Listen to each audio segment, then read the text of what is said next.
കർത്താവിൻ്റെ പരിശുദ്ധ നാമം വാഴ്ത്തപ്പെടുമാറാകട്ടെ. ഈ മിനാകുളം പ്രദേശത്ത് ഈ കടൽത്തീരത്തോട് ചേർന്ന ഈ സ്ഥലത്ത് കഴിഞ്ഞ വ്യാഴാഴ്ച മുതൽ വ്യാഴം, വെള്ളി, ശനി 3-ാം രാത്രിയാണ്. കഴിഞ്ഞ ദിവസങ്ങളെല്ലാം അനുഗ്രഹമായ ആലോചനകൾ കേൾക്കുവാൻ നമുക്ക് ഇടയായി. ഇത് മനോഹരമായൊരു സാക്ഷ്യം നമുക്ക് കേൾക്കുവാൻ ഇടയായി. അസാധ്യമെന്ന് തോന്നുമ്പോൾ ദൈവസന്നിധിയിൽ വരുന്ന ഏവർക്കും ഇവിടുത്തെ വൈദ്യശാസ്ത്രത്തിന് പോലും വിശ്വസിക്കുവാൻ കഴിയാത്ത രീതിയിൽ ദൈവപ്രവൃത്തി കാണുവാൻ ഇടയായിത്തീരും. അതുകൊണ്ടാണ് ഇന്ന് രാത്രിയിലും ഈ ദൈവവചനവുമായിട്ട് ഇവിടെ നിൽക്കുവാനായിട്ട് ഇടയായിത്തീരുന്നത്. ഇവിടെ ആയിരിക്കുന്ന പ്രിയപ്പെട്ടവരെ നമുക്കൊന്നിച്ച് ഇത് രാത്രി അല്പസമയം ദൈവവചനവുമായിട്ട് ഒന്നിച്ചായിരിക്കുവാനായിട്ട് ഇടയാകട്ടെ. എല്ലാവരുടെയും പ്രാർത്ഥന എനിക്ക് ആവശ്യമാണ്. അല്പസമയം ദൈവവചനത്തിൽ കൂടെ ചില കാര്യങ്ങൾ ഓർപ്പിക്കുവാനാണ് ഞാൻ ആഗ്രഹിക്കുന്നത്. കഴിഞ്ഞ 2 രാത്രികളിൽ മനോഹരമായ ചില ആലോചന കേൾക്കുവാനായി തീർന്നു. 1-ാം രാത്രിയിൽ യേശു അത്ഭുതകരമായി സഹായിക്കുന്നവൻ, വിടുവിക്കുന്നവൻ. യേശുവിൻ്റെ അടുത്തേക്ക് വരുമ്പോൾ വെള്ളത്തിൽ കൂടി ചില അത്ഭുതങ്ങൾ നടക്കുവാനായി നമ്മുടെ നാറ്റങ്ങൾ മാറും. മാത്രമല്ല അത് മനോഹരമായ ഭക്ഷണമായി തീരും എന്ന് കേൾക്കുവാനായി.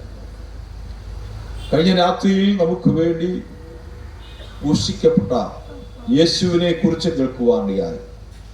ക്രൂശിന്റെ വചനം രക്ഷിക്കപ്പെടുന്ന നമുക്ക് ഒരു ദൈവശക്തിയാണ്. ചിലർക്കത് പോഷത്വമെന്ന് തോന്നുന്നു എന്നും ചിന്തിക്കുവാനായിട്ടിടയായിത്തീർന്നു. എന്നാൽ ഇന്ന് എന്നെ ദൈവാത്മാവ് ഫലമേൽപ്പിച്ചിരിക്കുന്നത് ഈ കഴിഞ്ഞ ദിവസങ്ങളിൽ 2 ദിവസങ്ങൾ കേട്ട ആലോചനയുടെ മധ്യത്തിൽ നമ്മെല്ലാവരെയും ഒന്നിച്ചാക്കുന്ന ഒരു ആലോചനയെ കുറിച്ച് ഒന്ന് പറയുവാൻ വേണ്ടിയിട്ടാണ്. ഇവിടെ നാം ആയിരിക്കുമ്പോൾ പല രീതിയിലാണ്, പല ഭാഷകളിലാണ്, പല വ്യവസ്ഥകളിലാണ് നാം എല്ലാവരും ആയിരിക്കുന്നത്. എന്നാൽ നമ്മെ എല്ലാവരെയും ഒന്നിച്ചാക്കുന്നതായ ഒരേ ഹെഡിങ്ങിൽ, ഒരേ തലക്കെട്ടിലാക്കി തീർക്കുന്ന ചില കാര്യങ്ങൾ നമുക്ക് ഒന്നിച്ച് ചിന്തിക്കുവാൻ, ദൈവ സാന്നിധ്യം നമുക്ക് ഒന്നിച്ച് ഒന്ന് മനസ്സിലാക്കുക. അതോടൊപ്പം തന്നെ അവിടെ ഇരുന്ന് ദൈവനെ കേൾക്കുമ്പോൾ തന്നെ നമ്മുടെ ഉള്ളത്തിൽ ക്രിയ ചെയ്ത്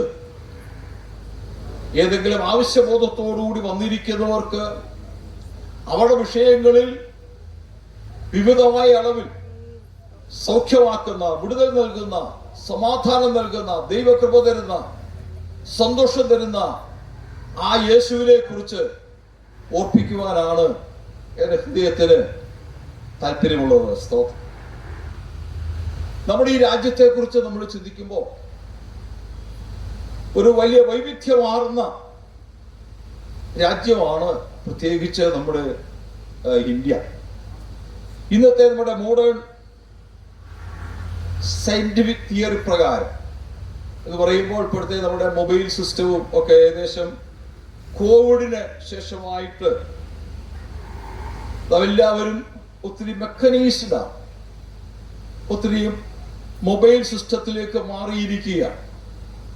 അതല്ലെങ്കിൽ 4 പേര് ഒരു വീട്ടിലുണ്ടെങ്കിൽ 4 പേര് 4 കോണിക്കായിരിക്കും, 4 പേര് 4 മൊബൈലിൽ അതിലിങ്ങനെ പല വിവിധമായ സബ്ജക്റ്റുകൾ ചിന്തിച്ചുകൊണ്ടൊക്കെ ആയിരിക്കുന്നത്. ഇത് ലോകത്തിലേക്ക് നോക്കിയാൽ ലോകമെല്ലാം തന്നെ വിവിധമായ രീതിയിൽ വിഘടിക്കപ്പെട്ടിരിക്കുകയാണ്. ഇത് നമ്മുടെ രാജ്യത്തിലേക്ക് നമ്മൾ നോക്കുമ്പോൾ ഇപ്പോഴത്തെ അവസ്ഥയിലാണെങ്കിൽ പോലും വടക്കേന്ത്യയിലേക്ക് ചെന്ന് കഴിഞ്ഞാൽ നമ്മളെല്ലാം ഈ തെക്കൻ ആയ ആളുകളെല്ലാം മദ്രാസി എന്നാണ് വിളിക്കുന്നത്. വടക്കുള്ളവരെല്ലാം ബീഹാറിന്നോ പഞ്ചാബിന്നോ ഒക്കെയാണ് നമ്മൾ വിളിക്കപ്പെടുന്നത്. നമ്മൾ പല ഭാഷകൾ അനുസരിച്ച് ഇങ്ങനെ വിഭാഗിക്കപ്പെട്ടിരിക്കുക. ഇനി കുറെ കൂടെ ആത്മീയത്തിലേക്ക് ചേർത്ത് പറഞ്ഞാൽ സഭാപരമായിട്ട് നമ്മളൊക്കെ പല രീതിയിൽ വിഭാഗിക്കപ്പെട്ടിരിക്കുക. ഒത്തിരി സഭാ വിഭാഗങ്ങളുണ്ട്. ഇനി പെന്തക്കോസ്തിലേക്ക് വന്നു കഴിഞ്ഞാലും പല വിഭാഗങ്ങളിലൊക്കെ ആയിരിക്കുകയാണ്. ഇനി രാജ്യത്തിലേക്ക് നമ്മൾ കടന്നു പോകുമ്പോൾ, നമ്മുടെ രാജ്യത്തിന്റെ പഴയ ചരിത്രത്തിലേക്ക് നമ്മൾ നോക്കുമ്പോൾ, ഈ രാജ്യം ഒരു വല്ലാത്ത വൈവിധ്യമാർന്ന രാജ്യമായിരുന്നു എന്ന് നമുക്ക് മനസ്സിലാക്കാൻ പറ്റും. ഈ രാജ്യത്തെ ഏതാണ്ട് 568ഓളം നാട്ടുരാജ്യങ്ങളാണ് ഇവിടെ ഭരിക്കപ്പെട്ടിരുന്നത് എന്നാണ് ചരിത്രം പറയുന്നത്. അതിന്റെ പല രാജ്യങ്ങൾ ചേർന്ന് പഴയ ചരിത്രമാണ്. മൗര്യ രാജ്യമെന്നും ചേര രാജ്യമെന്നും ചോള രാജ്യമെന്നും ഗുപ്ത രാജ്യമെന്നും ഇങ്ങനെയൊക്കെ പറഞ്ഞ ഒത്തിരിയും രാജ്യങ്ങളൊക്കെ ഇവിടെ ഉണ്ടായിരുന്നു. അതിനെ ചൂഷണം ചെയ്തുകൊണ്ട് പല രാജ്യങ്ങളിൽ നിന്ന്, പോർച്ചുഗീസിൽ നിന്നും ഫ്രാൻസിൽ നിന്നും ഇംഗ്ലണ്ടിൽ നിന്നും പല ആക്ടുകൾ മുഖാന്തരമായിട്ട് പലരും ഇവിടെ കടന്നു വന്ന് നമ്മുടെ രാജ്യത്തെ അവർ ഭരിക്കുവാനും ഇവിടുത്തെ നന്മകളെല്ലാം സ്വീകരിക്കുവാനുമായിട്ടിടയായി തീർന്നു. 1857 ഏകദേശം അതിനെതിരായിട്ട് ഒരു വലിയ യുദ്ധം നടക്കുവാനായിട്ടിടയായി തീർന്നത്. പാനിപ്പടി യുദ്ധം എന്നൊക്കെ പറഞ്ഞ് കേൾക്കുന്ന വളരെ ചരിത്രത്തിലേക്ക് ഞാൻ ചൂണ്ടിയെന്ന് മാത്രമേ ഉള്ളൂ. ഒത്തിരി വിഘടിക്കപ്പെട്ട രാജ്യങ്ങളായിരുന്നു. നമ്മുടെ രാജ്യം ഒന്നിച്ചാക്കപ്പെട്ടിട്ട് പോലും ഹൈദരാബാദ് ഒരു പ്രത്യേക നിശാന്റെ കെയർ ഓഫിൽ അതിന് പ്രത്യേക രാജ്യമായിരിക്കുവാൻ വേണ്ടിയിട്ടൊക്കെ താല്പര്യപ്പെട്ടു. അന്നത്തെ പട്ടേൽജിയും നെഹ്റുജിയും ഒക്കെ ചേർന്നാണ് അതിനെ പിന്നീട് ഈ ഇന്ത്യയോട് ചേർക്കപ്പെടാണ്ടിയായി തീർന്നത്. അങ്ങനെ ചുറ്റുപാടുകൾ നോക്കുമ്പോൾ എല്ലാം ഒരു വിഘടിക്കപ്പെട്ട അവസ്ഥയിലാണ്. നമ്മുടെ ഭൂമണ്ഡലത്തേക്ക് നോക്കുമ്പോൾ എത്രത്തോളം നമുക്ക് മനസ്സിലാക്കാൻ കഴിയില്ല. എന്റെ ചരിത്ര ഭാഗത്തിലേക്ക് നോക്കിയാൽ ഈ ഭൂമിയെ ഒന്നിച്ചാണ് നമ്മുടെ ഭാഗത്ത് മാത്രമേ കാണുന്നുള്ളൂ എങ്കിലും ഭൂമിയുടെ ചുറ്റുപാടുകളിലേക്ക് നോക്കുമ്പോൾ യഹോവയായ ദൈവത്തിനെ ഒന്നിച്ചാണ് നിർമ്മിച്ചത് എങ്കിലും ഏതാണ്ട് 7 പ്ലേറ്റുകളിൽ ഇതെല്ലാം വിഭജിക്കപ്പെട്ടിരിക്കുകയാണെന്നാണ് ഇതിനെക്കുറിച്ചൊക്കെ അന്വേഷിച്ച് പഠിച്ചിട്ടുള്ളവരെല്ലാം പറയുന്നത്. അതിനെക്കുറിച്ച് പസഫിക് പ്ലേറ്റ് എന്നും ഓഷ്യൻ പ്ലേറ്റ് എന്നും അമേരിക്ക പ്ലേറ്റ് എന്നും യൂറോപ്യൻ പ്ലേറ്റ് എന്നും ഒക്കെ പറയുന്ന 7 പ്ലേറ്റുകളായിട്ട് ഇതിനെ വിഭാഗിക്കപ്പെട്ടു എന്നാണ്. അതുകൊണ്ടാണ് 7 ഭൂഖണ്ഡം: ഏഷ്യ ഭൂഖണ്ഡം, ആഫ്രിക്കൻ ഭൂഖണ്ഡം, യൂറോപ്യൻ ഭൂഖണ്ഡം, അമേരിക്ക ഭൂഖണ്ഡം, നോർത്ത്, സൗത്ത്, ഓസ്ട്രേലിയ ഭൂഖണ്ഡം, ഇങ്ങനെ 5-6-7 ഭൂഖണ്ഡങ്ങൾ, അന്റാർട്ടിക്ക, ഇങ്ങനെ 7 ഭൂഖണ്ഡങ്ങളായിട്ട് വിഭജിക്കപ്പെട്ടിരിക്കുകയാണ്. ഇങ്ങനെ പല രീതിയിൽ നോക്കിയാൽ ആഗോളമായിട്ട് നമ്മുടെ സാമൂഹ്യ രംഗത്തിലും നമ്മുടെ രാജ്യത്തും ആഗോളമായും എല്ലാം നോക്കുമ്പോൾ എല്ലാവരുമായി വിഭാഗിക്കപ്പെട്ട അവസ്ഥയിലാണ് ആയിരിക്കുന്നത്. ഇന്നത്തെ നമ്മുടെ അവസ്ഥ, നമ്മുടെ ഇടയിലും ഒരു വിഭാഗീയ ചിന്തയിലാണ് എല്ലാവരും ആയിരിക്കുന്നത്. ഇന്നത്തെ മെക്കനീസ് ആയിട്ടുള്ള ജീവിത രീതിയിലെ കാര്യമാണ് ഞാൻ ആദ്യമേ ഓർപ്പിച്ചത്. എല്ലാവരും ഒരു വീട്ടിലെ അംഗങ്ങൾ 4 പേരുണ്ടെങ്കിൽ 4 പേരും 4 ലോകത്തിലാണ് കഴിഞ്ഞുകൂടുന്നത്. ഇങ്ങനെയൊക്കെ വൈവിധ്യമാർന്ന അവസ്ഥയിലായിരിക്കുമ്പോൾ ദൈവം അതിനെ അനുശാസിക്കുന്നത് നാം ഒന്നായി ചേരണമെന്നുള്ളതാണ്. ഇന്ന് രാത്രി നമ്മെ ഒന്നാക്കുവാൻ വേണ്ടിയിട്ട് ഈ ലോകത്തിലേക്ക് വന്ന ആ യേശുവിനെ കുറിച്ച് കഴിഞ്ഞ ദിവസങ്ങൾ നമുക്ക് കേൾക്കുവാനായിട്ടിടയായി തീർന്നു.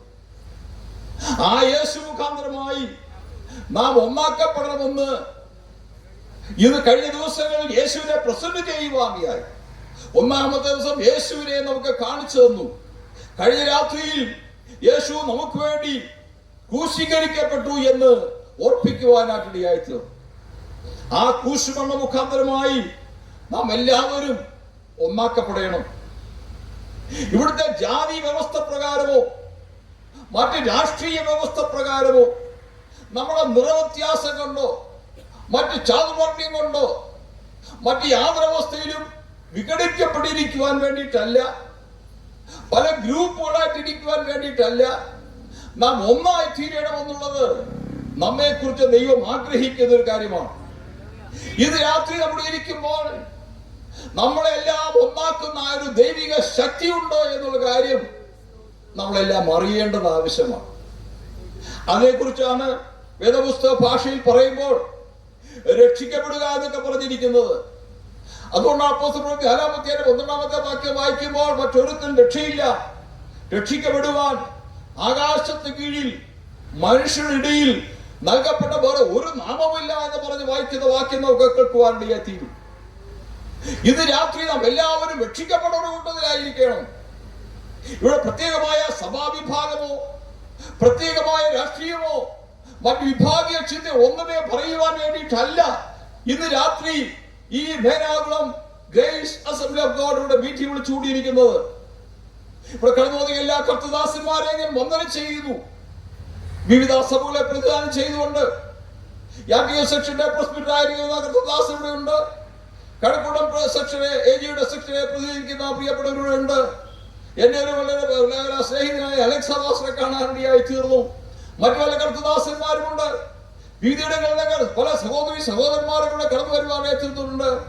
നമ്മളെ പാട്ടുപാടി ആനന്ദത്തിലേക്ക്, സന്തോഷത്തിലേക്ക്, പ്രത്യാശയിലേക്ക് നയിച്ച സഹോദരിമാരുമുണ്ട്. ഇപ്രകാരം ഈ ക്രമീകരണമെല്ലാം ചെയ്തതായ എല്ലാ സഹോദരന്മാരുമുണ്ട്. ഇതിനെ പന്തളം ക്രമീകരിച്ചിട്ടുണ്ട്, മെക്സിനെ ക്രമീകരിക്കുന്നതിനുണ്ട്. എല്ലാ രീതിയിലും പ്രവർത്തിക്കുന്ന പലരുടെ കൂട്ടായ പ്രവർത്തന മുഖാന്തരമാണ് ഇന്ന് രാത്രി നമുക്ക് ഒന്നിച്ചായിരിക്കുന്നത്. അതൊരു സന്തോഷകരമായ കാര്യം തന്നെയാണ്. എന്നാൽ അതിനേക്കാൾ ഉപരി നമുക്കെല്ലാവർക്കും ഒരു ദൈവകൃപ, രക്ഷയുടെ സമ്പത്ത്, ഒരു രക്ഷയുടെ ദൂത് യേശുവിലേക്ക് നമുക്ക് എല്ലാവർക്കും കടന്നു വരുവാനായി തീരണം. ഒപ്പം തന്നെ നമ്മൾ ചുറ്റുപാടിലേക്ക് നോക്കുമ്പോൾ ഒത്തിരി അസമാധാനങ്ങൾ ഇവിടെ എല്ലാം വന്നുകൊണ്ടിരിക്കുക. രാവിലെ നമ്മുടെ പ്രഭാതത്തിൽ നമ്മുടെ വാർത്താ മാധ്യമം, നമ്മുടെ ന്യൂസ് പേപ്പർ കയ്യിൽ കിട്ടുമ്പോൾ വളരെ ഹൃദയവേദനയോടുകൂടിയാണ് നമുക്ക് വായിക്കാനിടയാകുന്നത്. ഭീകരമായ വാർത്തകളാണ്. ഈ അടുത്ത സ്ഥലത്താണ് ഒരു മനുഷ്യൻ മാനസിക രോഗിയാണെന്ന് പറഞ്ഞ് 5 വരെ കൊല്ലണമെന്ന് പ്ലാനിട്ട് 2-3 വരെ കൊല്ലാണ്ടിയായി തീർന്നു. ഭാര്യ ഭർത്താവിനെ കൊല്ലുന്ന ഒത്തിരി സംഭവങ്ങൾ, മക്കളെ കൊല്ലുന്ന ഒത്തിരി സംഭവങ്ങൾ, ഒത്തിരി മോട്ടോർ ആക്സിഡന്റുകൾ സംഭവിക്കുന്നു. 2 മാസം മുമ്പാണ് പാലക്കാട്ട് സ്കൂളിൽ പോയ വിദ്യാർത്ഥികളുടെ ലോറി കയറി ഇടിച്ച് 4 കുഞ്ഞുങ്ങൾ മരിക്കുവാനിടയായി തീർന്നു. പലയിടത്ത് സംഘടനകൾ ഉണ്ടാകുവാനിടയായി തീർന്നു. ചുരുക്കാട് നോക്കിയാൽ ഒരു വലിയ അസമാധാനമുള്ളതായ ഒരു വല്ലാത്ത കാലത്താണ് നാം വന്നെത്തിയിരിക്കുന്നത്. എന്നാൽ ഇതിന്റെ മധ്യത്തിൽ ഇത് രാത്രി എനിക്ക് ഓർപ്പിക്കുവാനുള്ളത്, ഇവിടെ വൈവിധ്യമാർന്ന അവസ്ഥയിൽ ജനം അസമാധാനത്തിലൂടെ കടന്നു പോകുമ്പോൾ സമാധാനം തരികയും സൗഖ്യം തരികയും ആശ്വാസം തരികയും നമുക്ക് വേണ്ടി നമ്മെ വിടുവിക്കുവാൻ വേണ്ടി ഇറങ്ങി വന്ന ഒരു യേശു ഉണ്ടോ എന്ന് ഓർപ്പിക്കുവാൻ വേണ്ടിയിട്ടാണ് ഇന്ന് രാത്രി ഞാൻ ആഗ്രഹിക്കുന്നത്. അല്പസമയം ഏൽപ്പിച്ചതായ ആ സമയത്ത് ഒരു ചെറിയ ദൂത് ഇതിലേക്ക് ഏർപ്പിക്കുവാൻ വേണ്ടി ഞാൻ ആഗ്രഹിക്കുകയാണ്. ഒരു വേദഭാഗം വായിച്ചുകൊണ്ട് ഇന്നത്തെ വചനഭാഗം തുടങ്ങാമെന്ന് ഞാൻ ആഗ്രഹിക്കുന്നു. ഞാൻ പറയുവാൻ വേണ്ടി ആഗ്രഹിക്കുന്നത്, നാം എല്ലാവരും ഒന്നായി ചേരണം. എന്നാൽ ഒന്നായി ചേരുന്നത് എങ്ങനെയാണ്? അത് ദൈവ വ്യവസ്ഥ പ്രകാരമായി, അതാണ് ദൈവം ആഗ്രഹിക്കുന്നത്. ആദിയിൽ മനുഷ്യനെ ഈ ഭൂമിയിൽ സൃഷ്ടിച്ചു. അവൻ ദൈവത്തോടെ ആയിരിക്കണം ദൈവം ആഗ്രഹിച്ചു. പക്ഷെ അവിടെ നല്ല തെറ്റി പോകുവാനിടയായി. അതുകൊണ്ടാണ് ഇതൊക്കെയാണ് ഏദൻ തോട്ടത്തിലെ കാര്യമൊക്കെ പറയുമ്പോൾ നമ്മൾ മനസ്സിലാക്കുന്നത്. ഏദൻ തോട്ടത്തിൽ ഒന്നിച്ചായിരിക്കുവാൻ വേണ്ടി ആഗ്രഹിച്ചു. പക്ഷേ അതിനിടയിൽ ചില സന്ദർശകരോട് വരുവാനിടയായി തീർന്നത് കൊണ്ട് അവിടുന്ന് അവര് ആദ്യം മനുഷ്യനെ തോട്ടത്തിൽ പുറത്താക്കുവാനിടയായി. എന്നാൽ നമുക്ക് തോട്ടത്തിലേക്ക് പ്രവേശിക്കണം. നാം ഒന്നായി ചേർന്നെങ്കിൽ മാത്രമേ നമുക്ക് ആ തോട്ടത്തിൽ പ്രവേശിക്കാൻ ഇടയാവുകയുള്ളൂ എന്നുള്ള കാര്യം മനസ്സിലാക്കണം.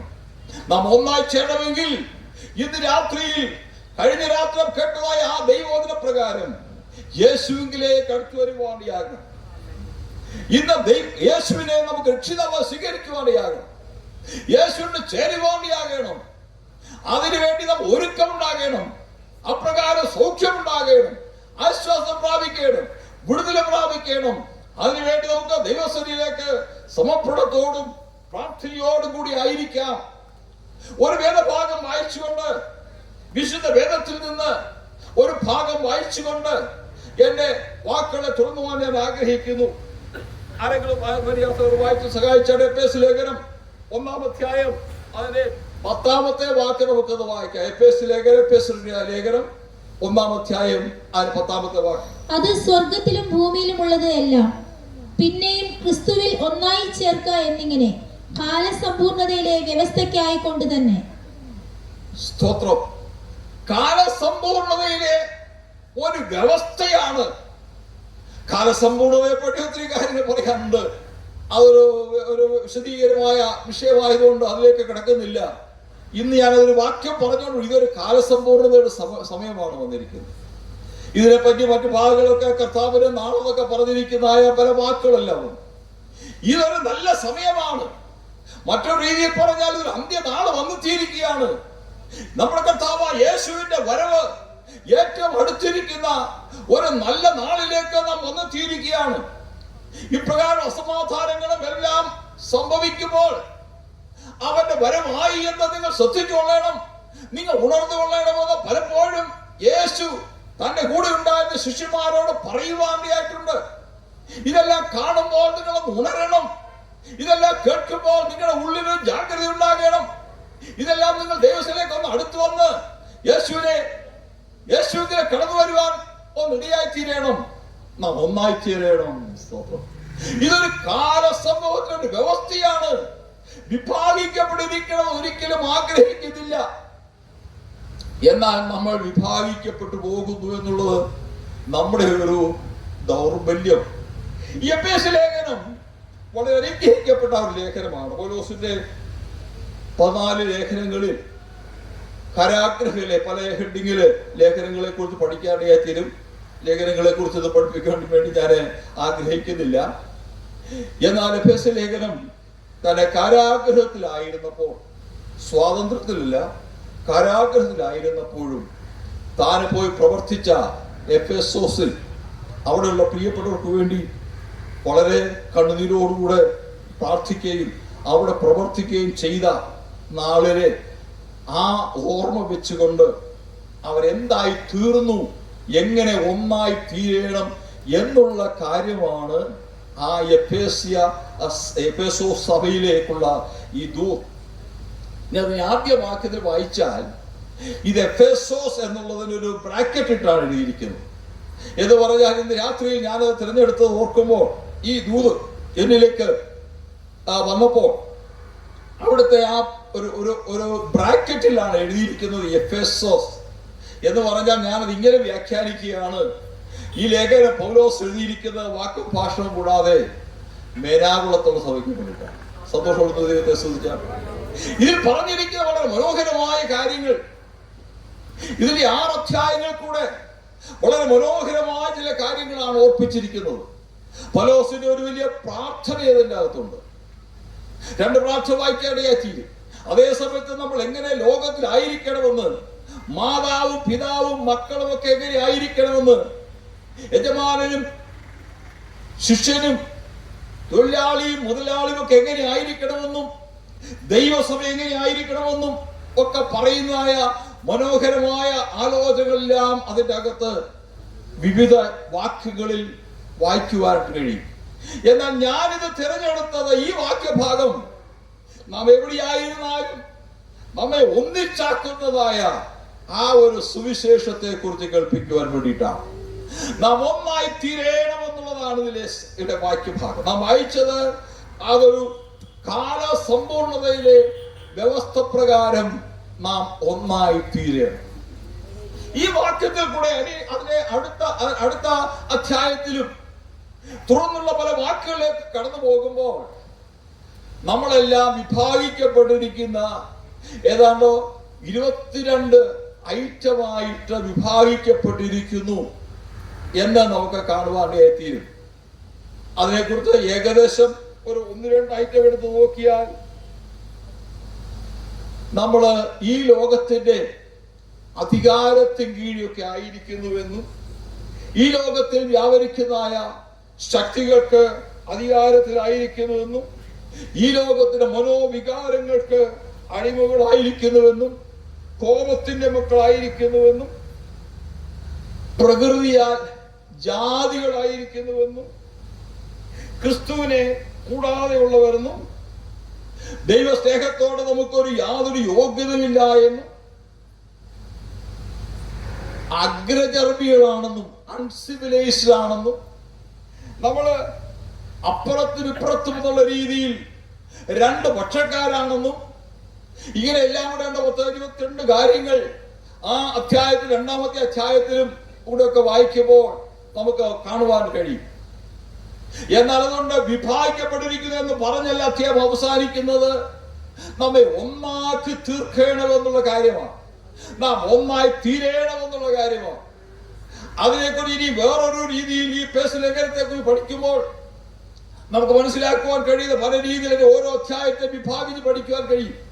എന്നാൽ ഇതൊരു പൊതുസഭയായതുകൊണ്ട് എല്ലാവർക്കും കൂടെ ചേർന്നൊരു ഭാഗം അതിനെ കോമൺ ആയിട്ട് പൊതുവായിട്ട് നമ്മൾ എടുത്താൽ നമ്മെ കുറിച്ചാണ് പറഞ്ഞിരിക്കുന്നത്.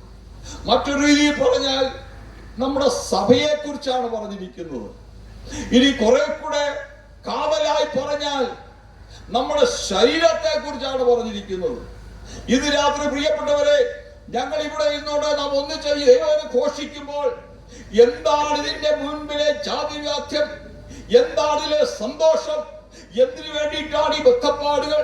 കഴിഞ്ഞ ഏകദേശം 1-2 മാസമായിട്ട് ഈ കർത്തദാസൻ പ്രിയ സെൽവദാസ മാസ്റ്ററുടെയുള്ള പ്രിയപ്പെട്ടവരും ഓർക്കുകയും പ്രാർത്ഥിക്കുകയും പലയിടങ്ങളിലേക്ക് പോവുകയും പിന്നെ ഇതിന്റെ വാട്ട് പോസ്റ്റ് ഒട്ടിക്കുകയും നോട്ടീസ് അടിക്കുകയും ഇവിടെ പ്രകാരമൊക്കെ ചെയ്യുകയും ചെയ്യുന്നതിന്റെ ചേതോവികാരം എന്താണ്?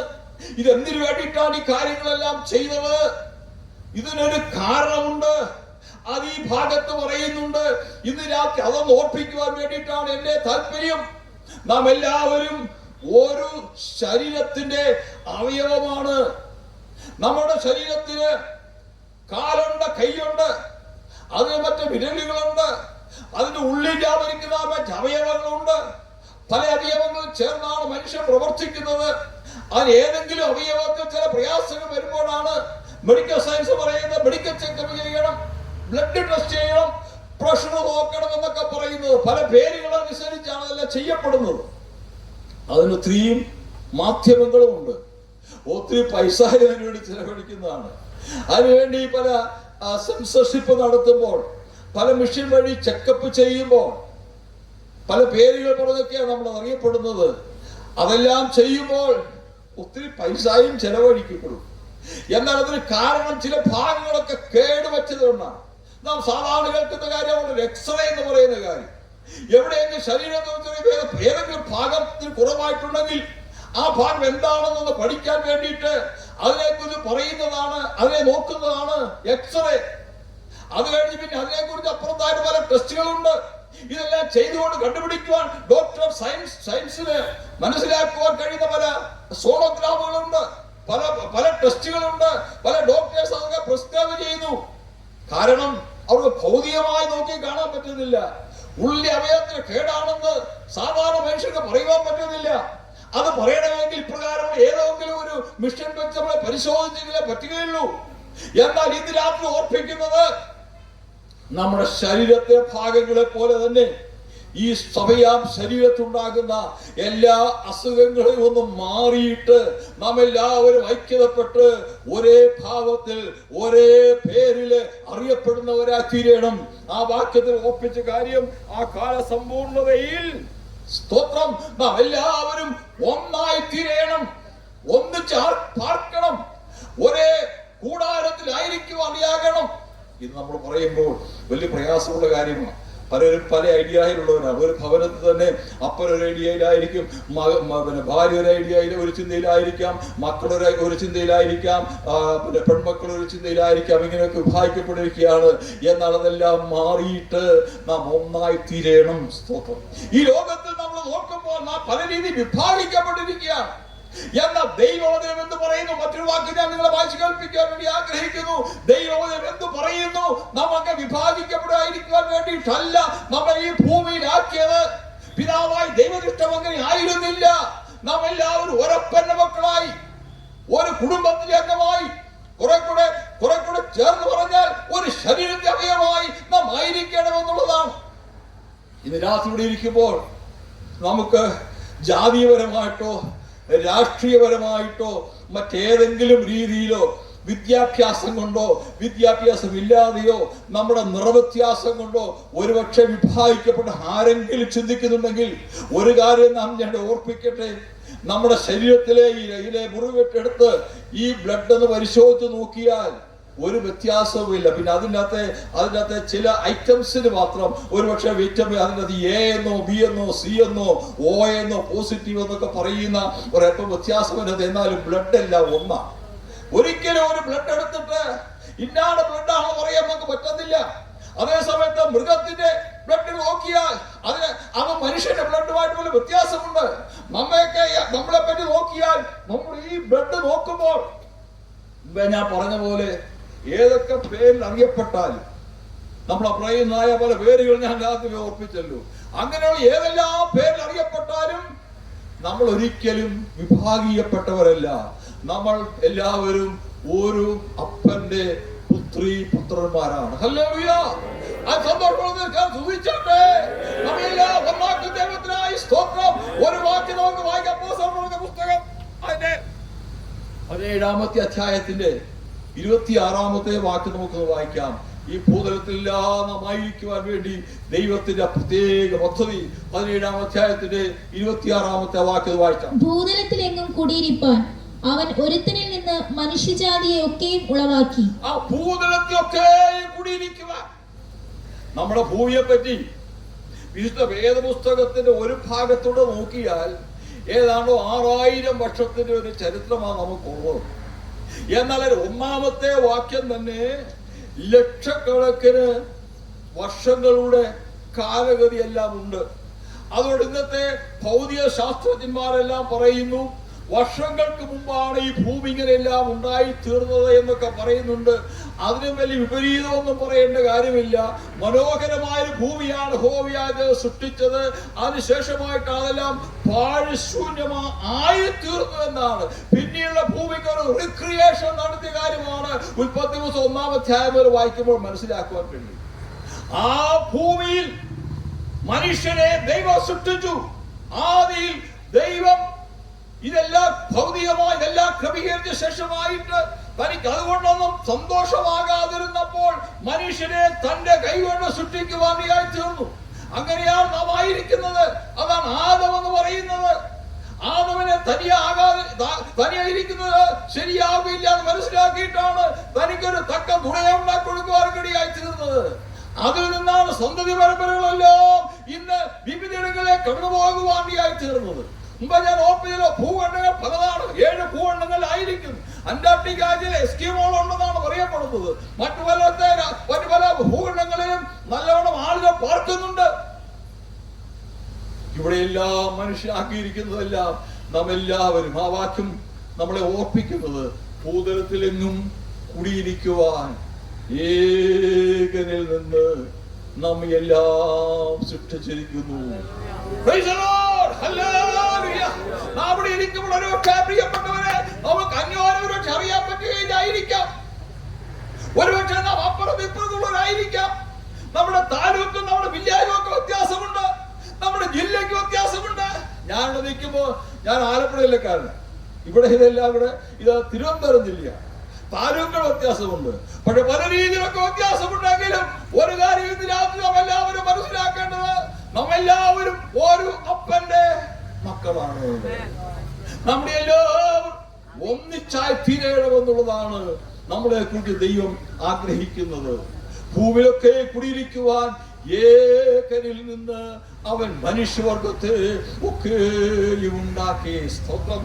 പൗലോസ് അത് പറയുമ്പോൾ എന്റെ മുമ്പിൽ വന്നിരിക്കുന്ന ജനക്കൂട്ടത്തിന് പല രീതിയിൽ അവരുടെ വിഭാഗീയ ചിന്തയെല്ലാം ഉണ്ടായിരുന്നു എന്നാണ് ആ അധ്യായത്തെ പല ഭാഗം വായിക്കുവാനൊക്കെ പോകാൻ പറ്റുന്നില്ല.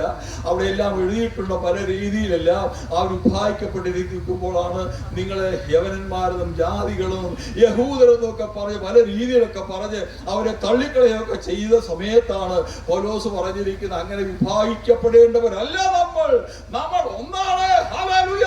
രാത്രി ഇവിടെ ഇരിക്കുന്ന പ്രിയപ്പെട്ടവരെ എല്ലാവരും ഒന്നാണ്. ഹല്ലേലൂയ. രാത്രിയിൽ നമുക്കൊരു കാര്യം ഓർക്കുവാനാകണം, നാം എല്ലാവരും കർത്താവിന്റെ വരവിന് വേണ്ടി കാത്തിരിക്കുന്നവരായിരിക്കണം. അതിലേക്ക് വിരൽ ചൂണ്ടുവാനാണ് ഞാൻ ആഗ്രഹിക്കുന്നത്. എങ്ങനെ നമുക്ക് ഒന്നായി തീരുവാനായിട്ട് വിചാരിച്ചു. അപ്പൊ അപ്പോസ്തലന്റെ വാക്യം വായിക്കുന്നത്, അവൻ ഭൂമിയിൽ നമ്മെ സൃഷ്ടിച്ചാക്കിയത് ഒരുവരിൽ നിന്നാണ്. നമ്മുടെ രക്തത്തിന് വ്യത്യാസമില്ല. മൃഗത്തിന്റെ രക്തത്തിന് വ്യത്യാസമുണ്ട്. ഏതെങ്കിലും ജാതിയുള്ളവരെ ആരെങ്കിലും ഒക്കെ ആയിരുന്നാലും അവരുടെ ഒരു മുസൽമാന്റെയോ ഹൈന്ദവന്റെയോ ക്രിസ്ത്യാനിയുടെയോ അതിൽ തന്നെ മറ്റേത് വിഭാഗിക്കപ്പെട്ടവരുടെ ഒക്കെ രക്തം നോക്കിയാൽ ഒന്നു തന്നെയാണ്, ഒരു വ്യത്യാസമില്ല. അതുകൊണ്ട് ഇന്ന് രാത്രിയിൽ ഈ മീറ്റിംഗിന്റെ എല്ലാ പശ്ചാത്തലത്തിലെ താല്പര്യം എന്തെന്ന് ചോദിച്ചാൽ, ഇവിടെ ഇരിക്കുന്ന എല്ലാവരും നാം ഒന്നിച്ച് സഹോദരി സഹോദരന്മാരാണ്. നമുക്കൊരു വ്യത്യാസം പറയുവാനില്ല. ആരെങ്കിലും ഈ രക്ഷയിലേക്ക് കടന്നു വരാൻ കഴിയാതിരുന്നിട്ടുണ്ടെങ്കിൽ അവരും ഈ രക്ഷയിലേക്ക് കടന്നു വരണം. യേശുവിനെ രക്ഷകനായിട്ട് സ്വീകരിക്കണം. അതിന് ആ വാക്യത്തിലേക്ക് ഞാൻ ഓർപ്പിക്കുവാൻ വേണ്ടി വരുന്നുണ്ട്. നാം എങ്ങനെയാണ് ഒന്നിക്കപ്പെടാണ്ടിയായി തീരുന്നത്? ഒരുപോലെയുള്ള വസ്ത്രം ധരിച്ച് ഒന്നിക്കപ്പെടാണ്ടിയാകത്തില്ല. ഒരുപോലെ ഭാഷ പറഞ്ഞോട് ഒന്നിക്കപ്പെടാൻ കഴിയുന്നില്ല. ഒരേ ആഹാരം കഴിച്ച് ഒന്നിക്കപ്പെടാൻ കഴിയുന്നില്ല. എന്നാൽ നമ്മെ ഒന്നിപ്പിക്കുക എന്താണ്? ക്രിസ്തുയേശുവിന്റെ രക്തമാണ് നമ്മെ എല്ലാവരും ഒന്നിപ്പിക്കുന്നത്. ഹല്ലേലൂയ! ആ യേശുവിന്റെ രക്തത്തിലേക്ക് കടന്നു വരുവാനായി തീരണം. സ്തോത്രം. അടുത്ത മറ്റൊരു വാക്യത്തിലേക്ക് നമുക്ക് കടന്നു വരാം. എഫെസ്യരുടെ അതിന്റെ 2-ാമത്തെ അധ്യായത്തിന്റെ 1-ാമത്തെ വാക്യം വായിക്കാം. അതിക്രമങ്ങളാലും പാപങ്ങളാലും മരിച്ചവരായിരുന്ന നിങ്ങളെയും അവൻ ഉയർപ്പിച്ചു. നമ്മുടെ അവസ്ഥയെ കുറിച്ച് നാം എല്ലാവരും പല രീതിയിൽ, ഇപ്പൊ ഞാൻ പറഞ്ഞല്ലോ 10-22 വിഭാഗീയ ചിന്തയിൽപ്പെട്ടവരാണ് വേദപുസ്തകത്തിൽ പൗലോസിന്റെ ഭാഷയിൽ.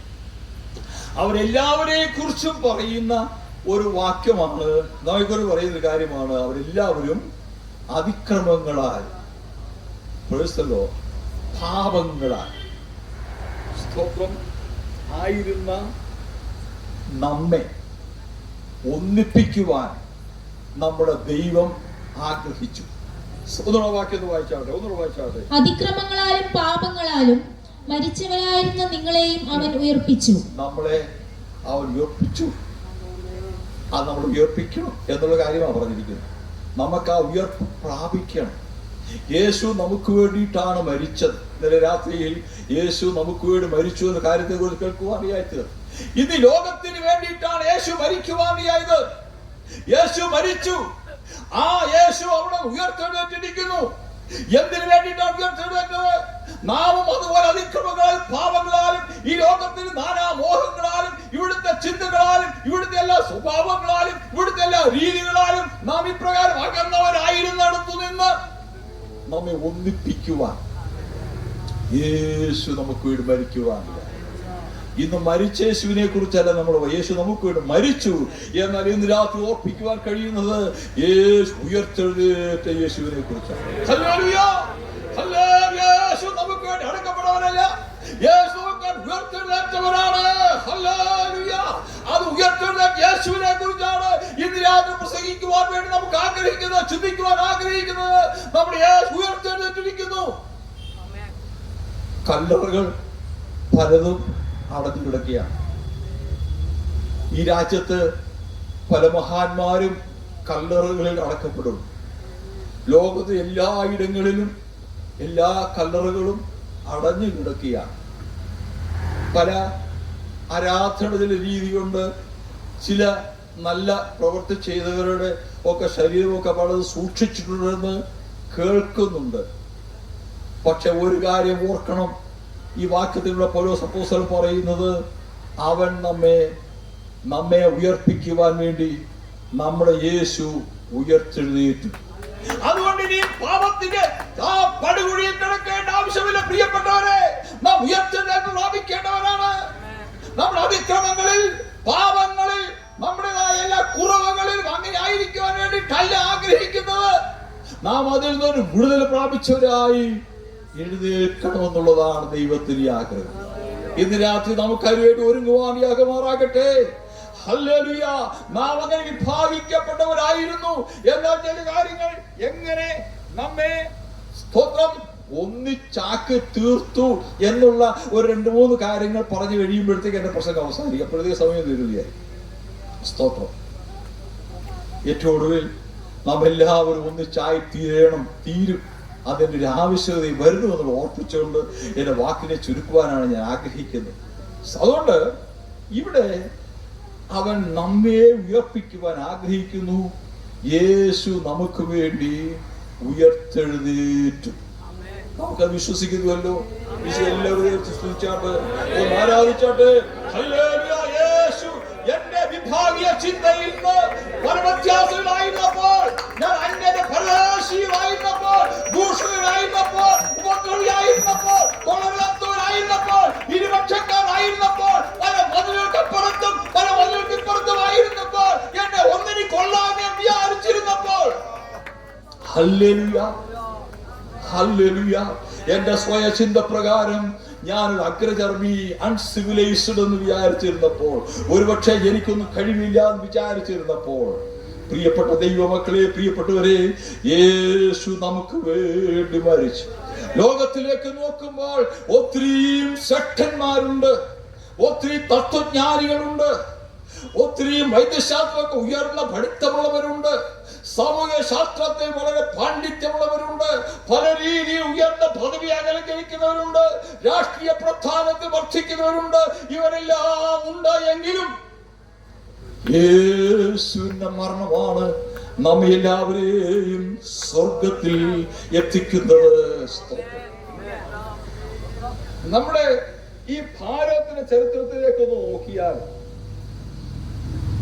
ഇവിടുത്തെ ഈ പല നാട്ടുരാജ്യങ്ങളിലെ കൂടെ ഒത്തിരിയും ഇന്ന് നമ്മൾ നോക്കിയാൽ അധർമ്മമായ രീതിയിൽ, അധാർമികമായ രീതിയിലെ ഒത്തിരി സംസ്കാരങ്ങളൊക്കെയാണ് നടന്നുകൊണ്ടിരുന്നത്.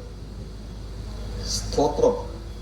വർഷങ്ങൾക്ക് മുമ്പ് ഏതാണ്ട് 1793 വില്യം കേറി ഇവിടേക്ക് കടന്നു വരുവാനിയാണ്.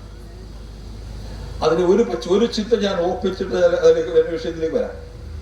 വില്യം കേറി ഇവിടെ വന്ന സമയത്ത് ആ വില്യം കേറി മുഖാന്തരമാണ് നമ്മുടെ വിശുദ്ധ വേദപുസ്തകമൊക്കെ നമുക്ക് ട്രാൻസ്ലേറ്റ് ചെയ്യപ്പെടാൻ ഇടയായി തീർന്നു.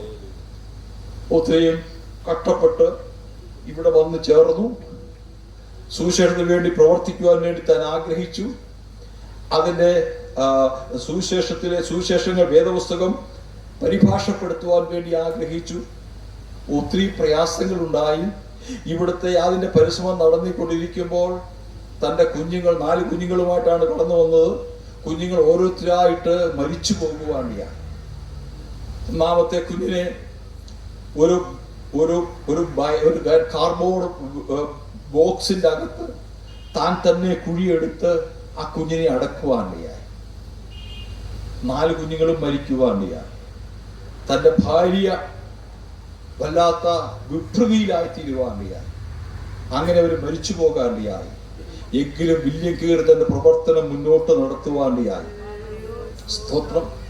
അങ്ങനെയാണ് ഭാഗ്യവശാൽ നമുക്ക് വിശുദ്ധ വേദപുസ്തകമൊക്കെ നമ്മുടെ കയ്യിൽ കിട്ടാനായിട്ടിടയായി തീർന്നത്.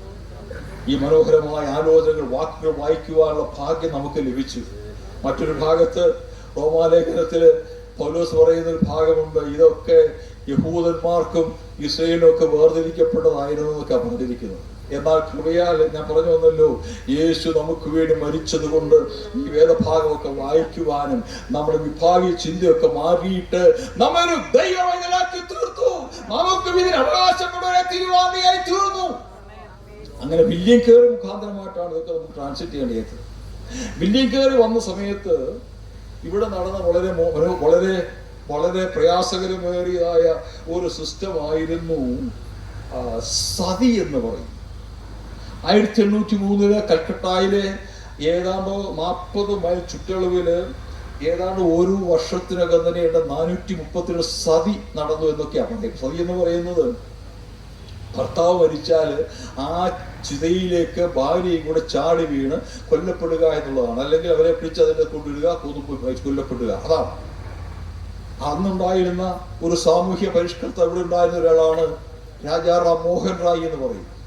രാജാറാം മോഹൻ റായിയുമായിട്ട് കൂട്ടുപിടിച്ച മുഖാന്തരമായിട്ട് അന്നത്തെ രാജാക്കന്മാരുടെയൊക്കെ പ്രപ്പോസ് ചെയ്തതുകൊണ്ട് അദ്ദേഹങ്ങളിലൊക്കെ പോയി പഠിക്കുവാനിടയായി തീർന്നു. വില്യം കയറി പ്രവർത്തിക്കാനൊക്കെ ഇടയായി തീർന്നു. അങ്ങനെ വില്യം കയറിയൊക്കെ ചേർന്ന് പ്രവർത്തിക്കുകയും അന്നത്തെ ഇവിടുത്തെ ഭരണം നടത്തിക്കൊണ്ടിരുന്നതായ ഇംഗ്ലീഷ് വൈസ്രോയിമാരുടെ അവരുടെ നിയമനിർമ്മാണ പ്രകാരമൊക്കെ അതൊക്കെ നിർമ്മിക്കളയാനൊക്കെ ഇടയായി തീർന്നത്. അങ്ങനെ നവോത്ഥാനങ്ങളുടെ ഒരു പുസ്തകമാണ് വേദപുസ്തകം. ലോകത്തിൽ പരിഷ്കൃതമായ അവസ്ഥയിലേക്ക് തന്നെ കൊണ്ടുവരുവാൻ വേണ്ടിയിട്ട് പ്രവർത്തിക്കപ്പെട്ട ഒരു പുസ്തകമാണ് വേദപുസ്തകം. അതുകൊണ്ടൊക്കെ തന്നെയാണ് വിഭാഗീയ ചിന്തയിലായിരുന്ന പലരും ഒന്നിച്ചാക്കപ്പെടാനൊക്കെ ഇടയായി തീർന്നത് എന്ന് ഓർപ്പിക്കുകയായിരുന്നു. അതുകൊണ്ട് നമുക്ക് നമ്മുടേതായ അവസ്ഥയിൽ ഒന്നിക്കപ്പെടാനുള്ളതായ യാതൊരു സാധ്യതയുമില്ലാതെ ഇങ്ങനെയുള്ളതായ അമാനുഷികമായ അപരിഷ്കൃതമായ ഒത്തിരിയും കർമ്മങ്ങൾ നടത്തിക്കൊണ്ട് വിഭാഗീയ ചിന്തയിൽ തൊട്ടു തീണ്ടലുമൊക്കെ ആയിട്ട് അന്യപ്പെട്ടായിരുന്ന സ്ഥാനത്തു നിന്ന് നമ്മുടെ യേശു നമ്മെ ഒന്നാക്കി തീർത്തു. ഒരു വാക്യം നമുക്ക് അതിനു വേണ്ടി വായിക്കാം. സ്തോത്രം. എഫേസ്യ ലേഖനത്തിൽ തന്നെ അതിന്റെ 2-ാമത്തെ അധ്യായത്തിന്റെ 14-ാമത്തെ എഫേസ്യ ലേഖനം 2:14 വാക്യം. അവൻ നമ്മുടെ സമാധാനം, അവൻ ഇരുപക്ഷത്തെയും ഒന്നാക്കി. അവൻ നിർത്തിയാണ്. അവൻ നമ്മുടെ സമാധാനം. സ്തോത്രത്തിൽ ഏതെങ്കിലും കാരണത്താൽ സമാധാനമില്ലാതെ ആരെങ്കിലും ആയിരിക്കുന്നുണ്ടെങ്കിൽ ഈ ദൈവം കേൾക്കുമ്പോൾ നമുക്ക് നെഞ്ചത്ത് കൈവച്ചുകൊണ്ട് പറയാം, എന്റെ കർത്താവേ, എനിക്കൊരു സമാധാനം തരണമേ. നമ്മുടെ കർത്താവ് എങ്ങനെയാണ്? എനിക്ക് മറ്റൊന്നും തരാനില്ല, എന്നാൽ എന്റെ സമാധാനം ഞാൻ നിങ്ങൾക്ക് തന്നേക്ക് പോകുന്നു. ഹല്ലേലൂയ. എന്നിട്ട് പറഞ്ഞു, അത് ലോകം തരുന്നതല്ല. ഹല്ലേലൂയ. ഇന്ന് ചുറ്റുപാടിലേക്ക് നോക്കുമ്പോൾ നമുക്ക് പല വാഗ്ദാനങ്ങളുമായിട്ട് പല നേതാക്കന്മാരും പ്രത്യക്ഷപ്പെടാറുണ്ട്. പ്രത്യേക തെരഞ്ഞെടുപ്പുകാരും നമ്മള് ഓൾ ഇന്ത്യയിലെ തെരഞ്ഞെടുപ്പുകളും ഇനി സംസ്ഥാനങ്ങളിലുള്ള തെരഞ്ഞെടുപ്പൊക്കെ നടക്കുമ്പോഴെല്ലാം പല പല വാഗ്ദാനങ്ങളൊക്കെ വരാറുണ്ട്. പക്ഷേ തെരഞ്ഞെടുപ്പ് കഴിയുമ്പോൾ പിന്നെ ആരും കാണാറില്ലെന്നുള്ളത് അതിന്റെ വസ്തുത. അതൊന്നും എന്റെ വിഷയമല്ലാത്തതുകൊണ്ട് ഞാൻ പറഞ്ഞു വിട്ടതേ ഉള്ളൂ. എന്നാൽ യേശു പറഞ്ഞു, ഞാൻ സമാധാനമുള്ളവനാണ്, നിങ്ങൾക്ക് സമാധാനം തരുവാൻ വേണ്ടിയിട്ടാണ് ഞാൻ ഈ ഭൂമിയിലേക്ക് വന്നത്. അതുകൊണ്ട് എന്റെ സമാധാനം ഞാൻ നിങ്ങൾക്ക് തരുന്നു. ഹല്ലേലൂയ. അത് ലോകം തരുന്നതല്ല. പ്രിയ ദൈവമക്കളെ, ഇവിടെ കടന്നു വന്നിരിക്കുക പ്രിയ സഹോദര സഹോദരി, എനിക്ക് പറയാനുള്ളത് ഞാൻ ഓർപ്പിച്ചല്ലോ. ഇതെല്ലാം നടത്തുന്നത്, ഈ ബദ്ധപ്പാടെല്ലാം നടത്തുന്നതിന്റെ പിന്നിലെ ചേതോ വികാരം എന്താണ്? ഞാനും നീ ഒന്നാണ്. എന്റെ സഹോദരനാണ് നീ, ഹല്ലേലൂയ. എന്റെ സഹോദരിയാണ് നീ. നീയും ഞാനും സമാധാനമായിരിക്കണം. എന്റെ ഉള്ളിൽ സമാധാനം ഉണ്ടാകണം. നമ്മുടെ സമാധാനത്തെ കെടുത്തിക്കളയുന്ന പല വിഷയമാണ്. പല രോഗങ്ങള്, പൈശാചിക ബാധകള്, മറ്റു പലതും നമ്മുടെ ജീവിതത്തിലേക്ക് വന്ന് ശാരീരികമായ പല ബന്ധപ്പാടുകളിൽ വന്ന് നമ്മെ പലപ്പോഴും ക്ഷീണിപ്പിച്ചു കളയാറുണ്ട്. അതെല്ലാം നമ്മുടെ സമാധാനം ഇല്ലാതാക്കി തീർക്കുന്ന കാര്യമാണ്. എന്നാൽ ഇവിടെ വാക്യത്തിൽ പറയുന്നു, അവൻ നമുക്ക് സമാധാനം നൽകി. എഫേസ്യ ലേഖനം 2:14 വായിച്ചാട്ടെ പ്രിയ പ്ലീസ്. അവൻ നമ്മുടെ സമാധാനം, അവൻ ഇരുപക്ഷത്തെയും ഒന്നാക്കി. അവൻ നമ്മുടെ സമാധാനം. എന്നിട്ട് ഞാൻ മുമ്പേ പറഞ്ഞല്ലോ, പല രീതിയിൽ വിഭാഗിക്കപ്പെടും, അപ്പുറത്തും ഇപ്പുറത്തും.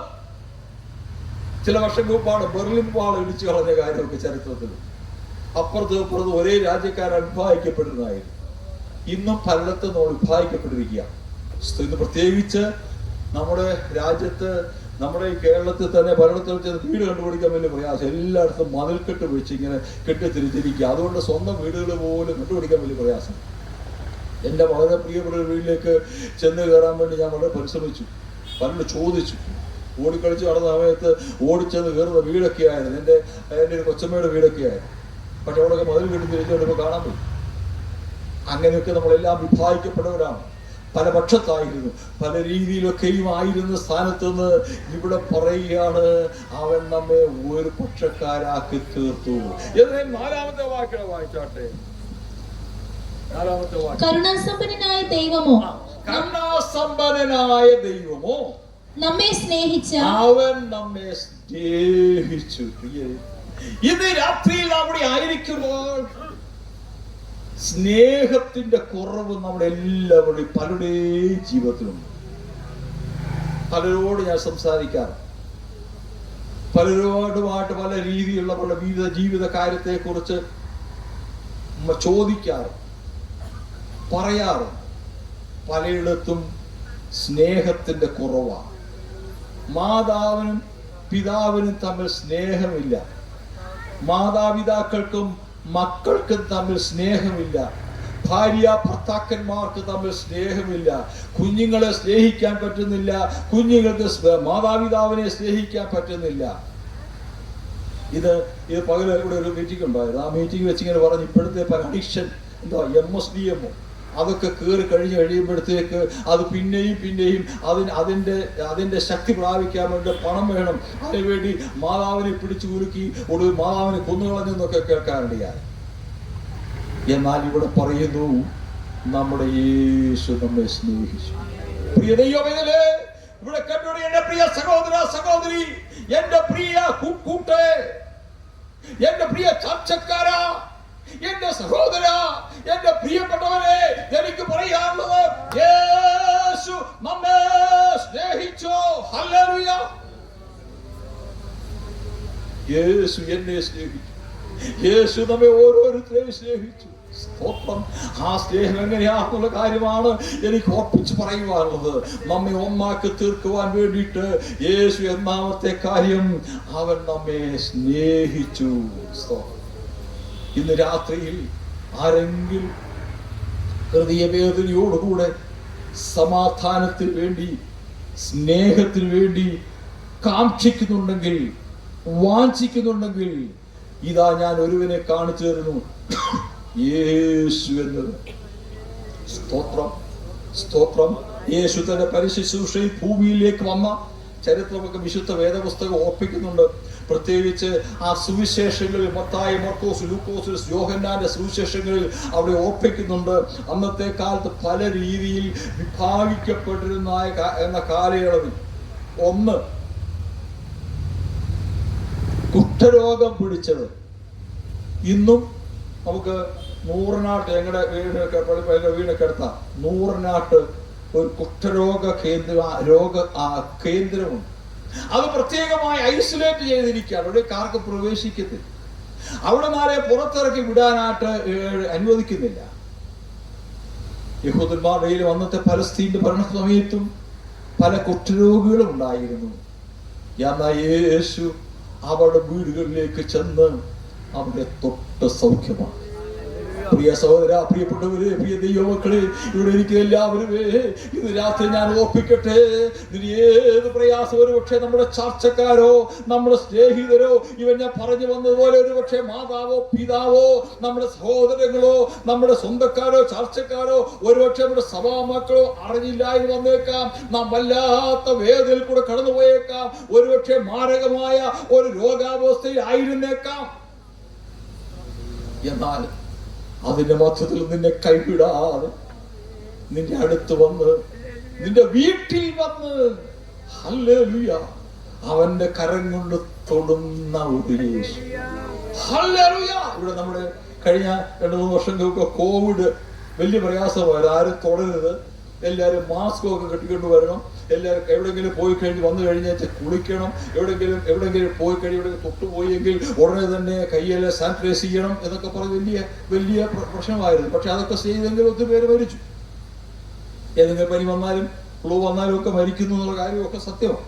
അതുകൊണ്ട് അതൊന്നും വലിയ വിഷയമായില്ല. ഇപ്പൊ അതെല്ലാം വലിയൊരു സാധാരണക്കാര അവസ്ഥയിലേക്ക് തീർന്നിരിക്കുകയാണ്. ഇപ്പൊ അന്ന് വാക്സിൻ എടുത്തവരൊക്കെ ഇപ്പൊ മരിക്കപ്പെടുന്നു എന്നൊക്കെയാ ഇന്ന് പറയപ്പെടുന്നത്. എന്തായാലും ആയിക്കൊള്ളട്ടെ, ഏത് രോഗമായിക്കൊള്ളട്ടെ, ഒരു കാര്യം ഇന്ന് രാത്രി ഞാൻ ഓർപ്പിക്കാൻ വേണ്ടി ആഗ്രഹിക്കുന്നു.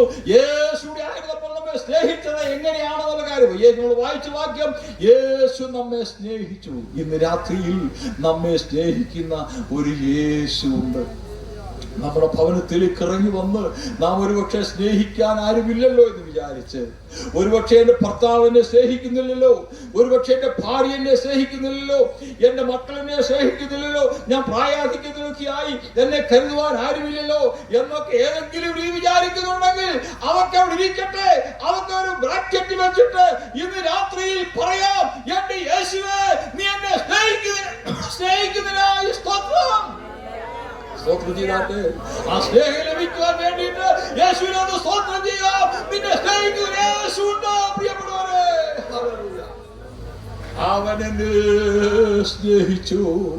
ആ സ്നേഹത്തെ കുറിച്ച് പറയുന്നത് അവന്റെ മഹാസ്നേഹം എന്നാണ് പറയുന്നത്. സാധാരണ സ്നേഹമല്ല. സ്തോത്രം. സ്നേഹത്തിനെ പറ്റി അതിന്റെ ഗ്രീക്ക് പദത്തിൽ 3-4 പദങ്ങളെല്ലാം ഉണ്ട്.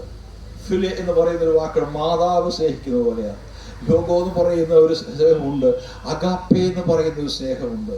അഗാപ്പെ എന്ന് പറയുന്ന സ്നേഹമാണ് നമ്മുടെ ജീവൻ വെച്ചു തന്നുള്ളതായ സ്നേഹം. സ്തോത്രം. നമ്മുടെ യേശു നമുക്ക് വേണ്ടി ജീവൻ തന്നു. അതുകൊണ്ടാണ് പല നേതാക്കന്മാരും പലരും നമുക്കുണ്ടോ എങ്കിലും പലരുടെയും മധ്യസ്ഥത വേണമെന്നൊക്കെ നമ്മൾ പറയുന്നുണ്ടെങ്കിലും സത്യത്തിൽ മധ്യസ്ഥത ചെയ്യണമെങ്കിൽ ആ വ്യക്തി മറ്റൊരാളിന് വേണ്ടി സ്വയമായിട്ട് ജീവൻ കൊടുത്തിരിക്കണം. അതാണ് മധ്യസ്ഥയുടെ പ്രത്യേകത. അതല്ലെങ്കിൽ ചെയ്യുന്നത് നമ്മൾ ചിലപ്പോൾ പറയാറ് മധ്യസ്ഥത പ്രാർത്ഥന എന്നൊക്കെ പറയാറ്. മധ്യസ്ഥ പ്രാർത്ഥനയില്ല, നമ്മൾ വ്യക്തിഗത പ്രാർത്ഥനയാണ്. മറ്റുള്ളവർക്ക് വേണ്ടി ചേർന്ന് പ്രാർത്ഥിക്കുകയാണ്. മധ്യസ്ഥ പ്രാർത്ഥന ചെയ്യാനുള്ള യോഗ്യത നമുക്ക് ആർക്കുമില്ല. കാരണം എൻ്റെ സഹോദരൻ എത്ര സ്നേഹിക്കും, പ്രിയ സെൽവദാസിനെ ഞാൻ എത്ര സ്നേഹിച്ചെന്ന് പറഞ്ഞാലും എനിക്ക് സെൽവദാസിന് വേണ്ടി എൻ്റെ ജീവനെ കൊടുക്കാനും എന്നെ പറ്റിയിട്ടില്ല. ഞാനങ്ങനെ ആഗ്രഹിക്കുന്നുണ്ട്, പക്ഷെ എനിക്ക് പോവുകയും ചെയ്യണമല്ലോ, എൻ്റെ കൊച്ചുകളൊക്കെ കാണുകയും. അതുകൊണ്ട് അങ്ങനെ പെട്ടെന്ന് ജീവൻ കൊടുക്കാൻ എനിക്ക് പറ്റതുമില്ല. എങ്കിലും ഞാൻ സ്നേഹിക്കുന്നു. ആ സ്നേഹത്തിന് പറയുന്നത് ഇന്റർസെസറി സ്നേഹം എന്നുള്ളതാണ്. എന്നാൽ ഇവിടെ പറയാം അഗാപ്പെ സ്നേഹം പറയുന്നത് എന്താണെന്ന് അറിയാമോ? മധ്യസ്ഥ ചെയ്യുവാനുള്ളതായ സ്നേഹം എന്താണെന്ന് അറിയാമോ? അതാണ് ഇവിടെ പറഞ്ഞു വരുന്നത്. നമ്മുടെ ദൈവം നമ്മെ സ്നേഹിച്ചു. അത് മഹാസ്നേഹമാണ്. ഹല്ലേലൂയ.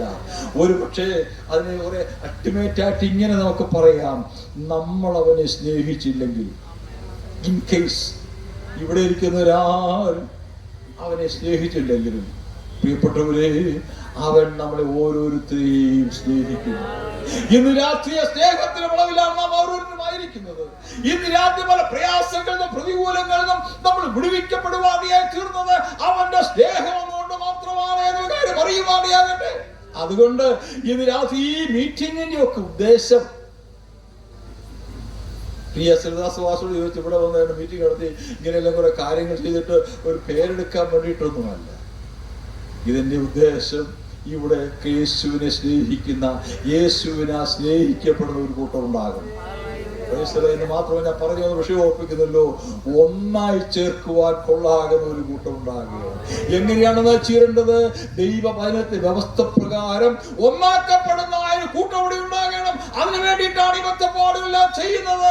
എന്റെ പ്രിയ കൂട്ടേ, നിന്നെ വിട്ട് ഏതെങ്കിലും പ്രയാസത്തിലോ കട്ടത്തിലോ പോയി വീണ് നശിച്ചു പോകുവാൻ നീ ആഗ്രഹിക്കുന്നില്ല. നീ എന്റെ രക്തത്തിൽപ്പെട്ടതാണ്, എന്നോടുകൂടി നീ വരണമെന്നുള്ളതാണ് എന്റെ ആഗ്രഹം. അത് യേശുവിന്റെ സ്നേഹമാണ്. അതാണ് അഗാപ്പേ സ്നേഹം എന്ന് പറയുന്നത്. ഇന്ന് രാത്രി ഇവിടെ ഓർപ്പിക്കുന്നു, അവൻ നമ്മെ സ്നേഹിച്ചു. സ്തോത്രം. അങ്ങനെ സ്നേഹിച്ചിട്ട് അതിന് 14-ാമത്തെ വാക്യം ഒന്ന് വായിച്ചോട്ടെ.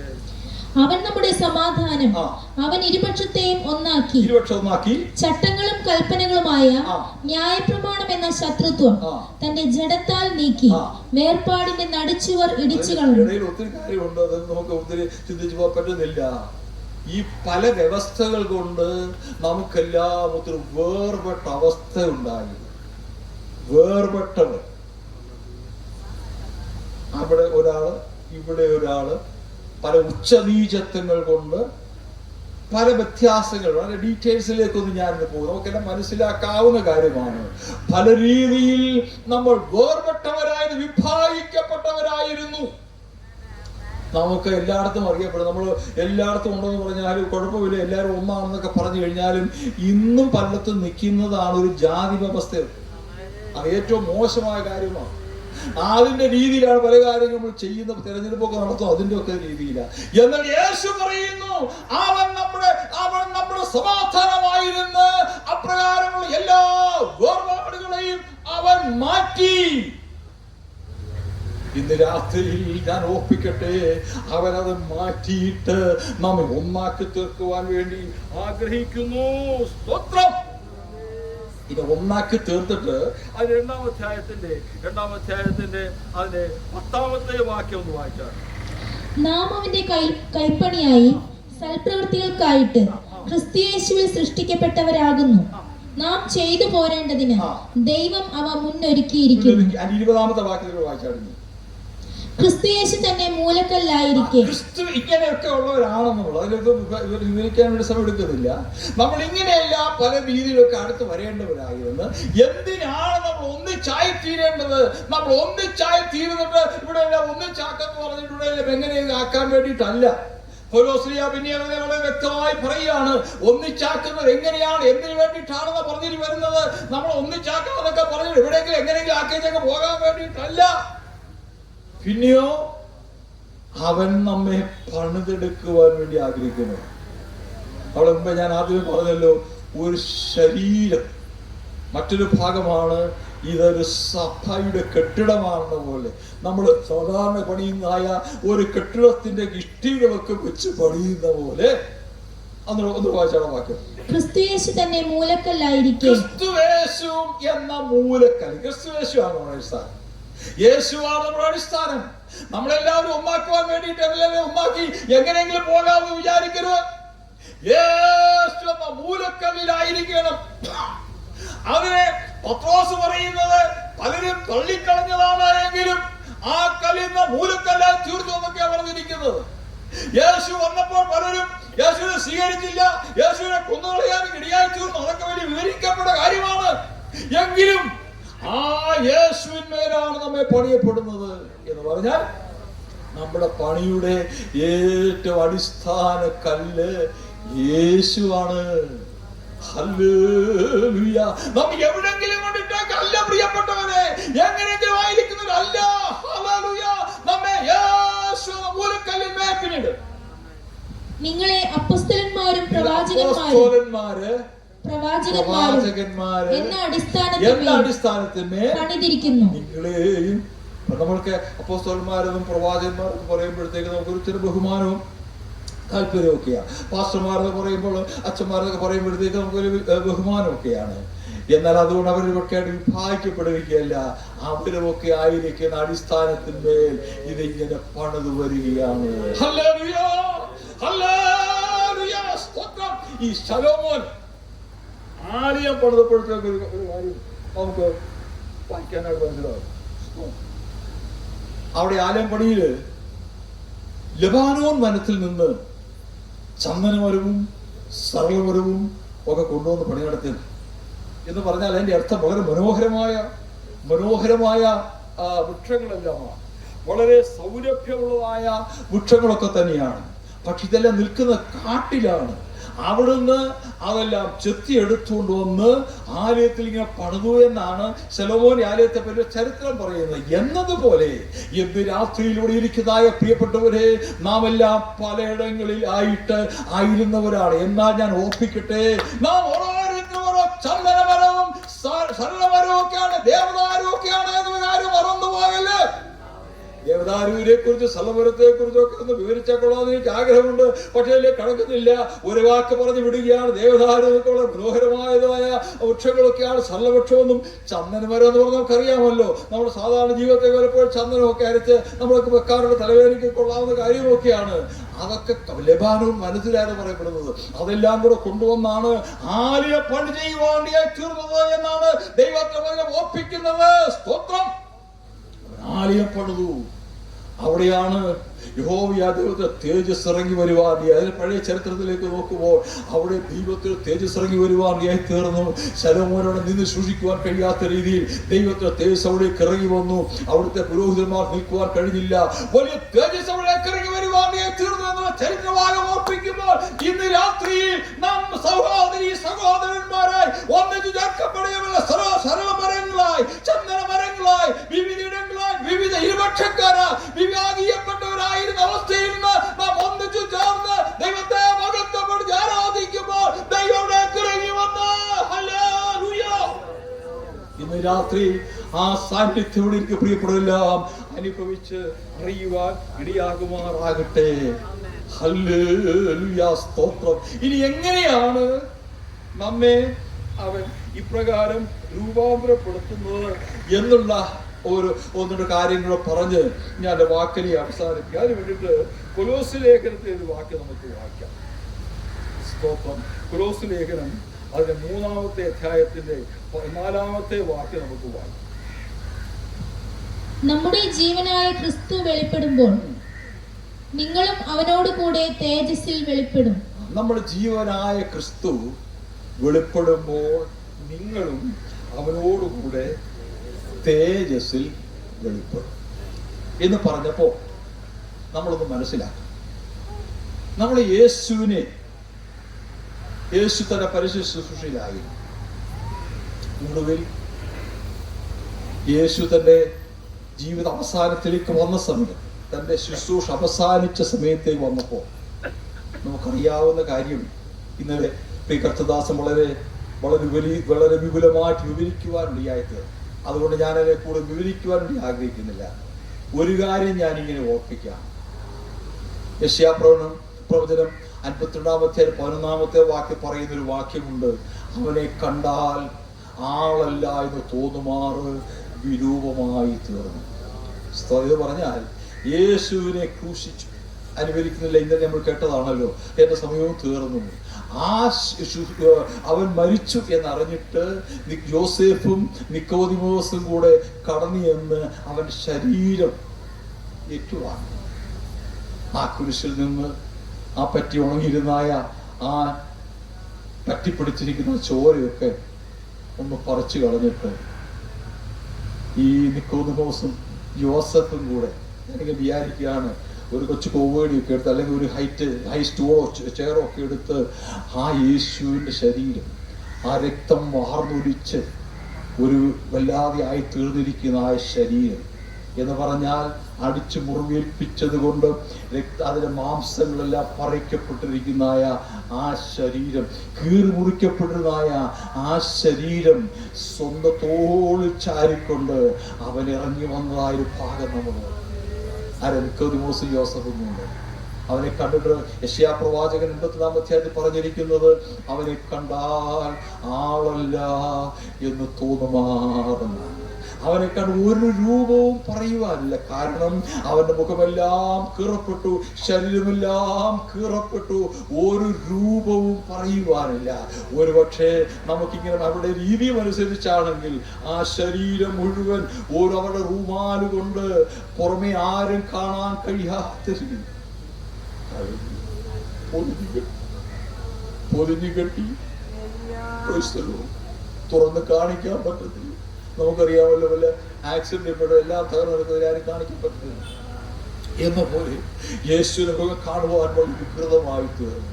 അവനെ പൊതിഞ്ഞു കെട്ടി ഒരു ശീലയിൽ കൊണ്ടുവന്ന് അവനെ ആ കല്ലറിയിൽ വെക്കുവാണ്ടിയായി എന്നാണ് വായിക്കുന്നത്. എന്നാൽ റോമാലേഖനം 8-ാമത്തെ 11-ാമത്തെ വാക്ക് പറയുന്നുണ്ട്, യേശുവിനെ മരിച്ചവരുടെ ഇടയിൽ ഉയർപ്പിച്ചവന്റെ ആത്മാവ് നിങ്ങൾ വസിക്കുന്നുവെങ്കിൽ നിങ്ങളുടെ മറ്റ് ശരീരങ്ങളെയും അവൻ ഉയർപ്പിക്കും എന്ന് പറഞ്ഞാൽ അവൻ അടക്കപ്പെട്ടു. ഏതാണ്ട് 72 മണിക്കൂർ കഷ്ടിച്ച് ആ കല്ലറ അടക്കപ്പെടുവാൻ മാത്രമേ കഴിഞ്ഞുള്ളൂ. എന്നാൽ നമ്മെ ഒന്നിച്ചാക്കിയതായ ആ മഹാസ്നേഹത്തിന്റെ ഉടമയായ യേശുവിനെ കല്ലറ അടച്ചു വെക്കുവാൻ കഴിഞ്ഞില്ല. അവനെ കണ്ടാൽ ആളല്ലാതെ തോന്നുവാൻ വിരൂപമാക്കപ്പെട്ട് അവൻ അടക്കപ്പെട്ട് മരിക്കുവാൻ വേണ്ടി, കൊല്ലപ്പെടുവാൻ വേണ്ടി കടന്നു വന്നവനെ അപ്രകാരം അടക്കപ്പെട്ടു. എന്നാൽ ഏകദേശം പറയുന്നത് 3-ാം നാളിൽ അവൻ കല്ലറ ബന്ധങ്ങളെ ഭേദിച്ചുകൊണ്ട് ഉയർക്കുവാനിടയായി. ഇന്നവൻ അപ്രകാരം കാണാൻ കൊള്ളാത്തവരായിട്ടല്ല, വികൃത രൂപിയായിട്ടല്ല ഇന്നവനായിരിക്കുന്നത്. ഇന്നവൻ മനോഹര രൂപിയാണ്. ഇന്നത് ഒരല്പം മനോഹരത വെളിപ്പാട് പുസ്തകം 1-ാം അധ്യായത്തിന്റെ 10-ാമത്തെ വാക്യം വരെ വായിച്ചാൽ മനസ്സിലാക്കാൻ പറ്റും. ഈ ഒരു പക്ഷേ അവന്റെ മനോഹരത. ഹല്ലേലൂയ, സ്തോത്രം. പ്രിയരേ, നമുക്ക് അവന്റെ മനോഹരത കാണുവാനിടയാകണം. അവൻ തേജസ്സോടെ ഉയർക്കുന്ന ഒരു ദിവസം. ഒരു വാക്കുവാന് വേണ്ടി ചേർന്നൊന്ന് വായിച്ചാൽ കൊലോസ്യ ലേഖനത്തിന്റെ 1-ാമത്തെ അധ്യായത്തിന്റെ 20-ാമത്തെ വാക്യം. അവനിൽ സർവ്വസമ്പൂർണതയും വസിപ്പാനും അവൻ ക്രൂശിൽ ചൊരിഞ്ഞ രക്തം കൊണ്ട് അവൻ മുഖാന്തരം സമാധാനം ഉണ്ടാക്കി. അവൻ ക്രൂശിൽ ചൊരിഞ്ഞ രക്തം എന്ന് രാത്രിയിൽ അവൻ വികൃതമായി തീർന്നത്, അവൻ അടിച്ചു മുറിവേൽപ്പിക്കപ്പെട്ടത്, ആണികൾ കൊണ്ട് മുള്ളുകൾ കൊണ്ട് അവന്റെ തലയിൽ മുൾക്കിരീടം വെച്ചത്, അവന്റെ കരകൾ കിഴിക്കപ്പെട്ട് ആണികളാൽ തുളയ്ക്കപ്പെട്ട് അപ്രകാരം ക്രൂശിക്കപ്പെടുവാൻ ഇടയായി തീർന്നത്, അവൻ രക്തം ചിന്തുന്നത് ക്രൂശിൽ ചൊരിഞ്ഞ രക്തമുഖാന്തരം ഹല്ലേലൂയ, അവൻ നമുക്ക് സമാധാനം നൽകി. ആ സമാധാനമുള്ളത് കൊണ്ടാണ് നാം ഒന്നിച്ചാണ് എന്ന് പറയുന്നത്. നാം ഒരേ അപ്പത്തിന്റെ അവകാശം പിന്നീട് പറയുന്നുണ്ട്. നാം ഒരു കുടുംബക്കാരായി തീർന്നു. നമ്മൾ ആദ്യം വായിച്ച വാക്യമുണ്ടല്ലോ, ആ കാലസമ്പൂർണ്ണ പ്രകാരം നാം ഒന്നാക്കപ്പെട്ടിരിക്കുന്നു. ഇന്ന് നാം ഒന്നാക്കപ്പെടണം. ഹല്ലേലൂയ. ആ ഒന്നാക്കപ്പെടുവാൻ വേണ്ടിയിട്ടാണ് യേശു ക്രൂശിൽ മരിച്ചത്. ഹല്ലേലൂയ, സ്തോത്രം. ഇനി നമ്മൾ അങ്ങനെ ഒന്നാക്കപ്പെട്ട് ഇവിടെ ആയിരിക്കുന്ന ജനങ്ങൾ എല്ലാവരും കൂടെ ഒന്നാക്കപ്പെടുന്ന കാര്യം കൂടെ ഞാൻ ഒരു വാക്ക് പറഞ്ഞ് എന്റെ വാക്കിനെ ചുരുക്കട്ടെ. കൊരിന്ത്യർക്കെതിരായ 15-ാമത്തെ അധ്യായം 52-ാമത്തെ വാക്ക് നമുക്ക് വായിക്കാം. 1 കൊരിന്ത്യർ 15:52 വാക്യം.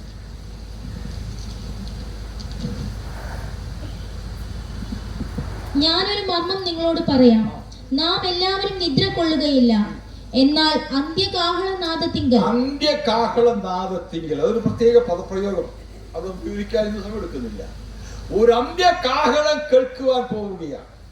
മോശ എന്ന പ്രവാചകൻ, മോശ ജനത്തെ കൊണ്ടുകൊണ്ട് വരുമ്പോൾ മോശയോട് പറഞ്ഞു, നീ ഒരു കാഹളം ഉണ്ടാക്കണമെന്ന്.